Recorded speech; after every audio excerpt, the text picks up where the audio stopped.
We're here with Cobber head coach Terry Horan as he prepares for the MIC conference opener against St. John's at home on Saturday at 1 p.m. Coming off a great 35-14 road win down in Iowa. We talked about last week about the biggest jump in between the first and second week, that old cliche of, that's where you see your biggest change. What did you guys see as far as the change in the Cobbers? Well, I think just going on the road and executing the way we did. You look back to a year ago, we were 1-4 on the road.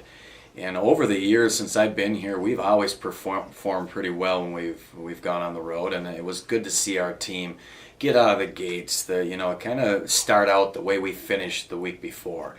And we won the toss. We took the football and went on a 15-play drive and put up 7 right away. So it was great to see our kids respond that way. And you know what? There was a lot of hype down there. They had a new turf field. It was Hall of Fame day, and we kind of, we got them scratching their heads right away with that kind of effort. So it was good to see. It really was. And then they get the ball. They march down the field, and we get a huge pick from Bryce Henches that stopped a drive. He runs it back to about the 40. We get our offense back on the field. We go on another 14-play drive, score again. Now we're up 2 scores. So that was a huge exclamation point, I think, for a team that is experienced. But it was good to see us get that victory on the road. One of the keys of both weeks has been the ability to run the ball again. You kind of resurgence. You guys, are averaging over 200 yards on the ground and had a great job against Buena Vista again. Especially, it's the smash and dash tandem of Brett Bonney, the junior fullback, and Trent Johnson now. Talk a little about how you guys have been able to establish that running game so far in these first 2 games. Well, those 2 backs are extremely talented. You got the power and with the Brett Bonney, and you've got the speed factor with Trent, and you've got some pretty good people in front of them. Our offensive line has done a nice job, and Coach Kostic has really got those guys groomed pretty well. But we pride ourselves in being two-dimensional. We feel that you've got to be able to do both well, run and throw, to be successful. And we feel we've got some good weapons on the perimeter.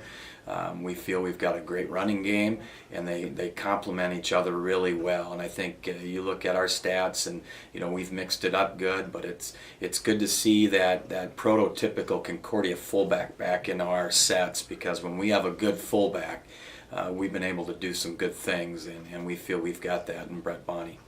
Another thing you guys have always done traditionally well is stop the run on defense. Last week you only gave up 14 yards rushing on 19 carries. What are the keys there to stopping the run? But then also talk a little bit about the overall how the defense has played in the first 2 weeks. I've been really, really proud of those kids. A lot of those guys have had some good time a year ago, so there's that experience factor, which is key in anything you do with the game of football. But those kids have, they've been working hard. They're athletic. They've been studying. Our staff has done a fantastic job at preparing them.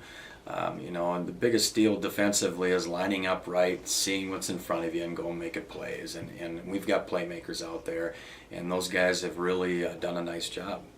Second week in a row you've had the MIC Defensive Player of the Week. Bryce Henches didn't play the first game, but he came back and played against Buena Vista. What does he bring to the defense? Well, he's so athletic. He's also experienced. He played a lot for us as a freshman last year.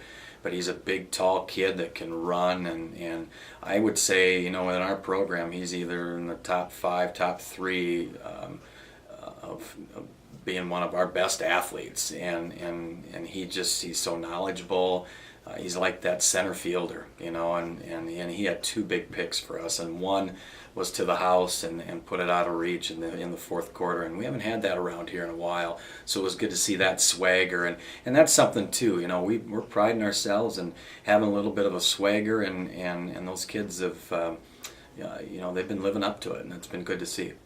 Now let's look forward to this week. You open up the MIC and you go right into the deep end. You play St. John's, perennial powerhouse, coming off a little bit of a big loss against Eau Claire, so they're going to be hungry for.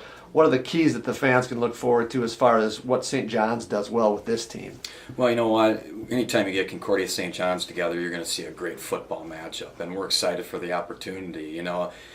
Yeah, last week they lost to a Wisconsin Eau Claire team. I think we all know that Wisconsin League is extremely talented. They got good size. They're big, physical, but it's non-conference. We're in the MIC race now, and that's where it's all. That's what it's all about. So we're excited for the opportunity, and you're going to see a good St. John's team. You're going to see a great college football matchup. So come on out. You've played in the St. John's Concordia rivalry. Anything that stands out in those games that you played against St. John's? I just know that you respect them a lot, and I would think it's the same too to Concordia. But it's a game that you want to play well in, and it's one you look forward to. It's one you circle every year, and for us, that's it. We want to perform well against St. John's.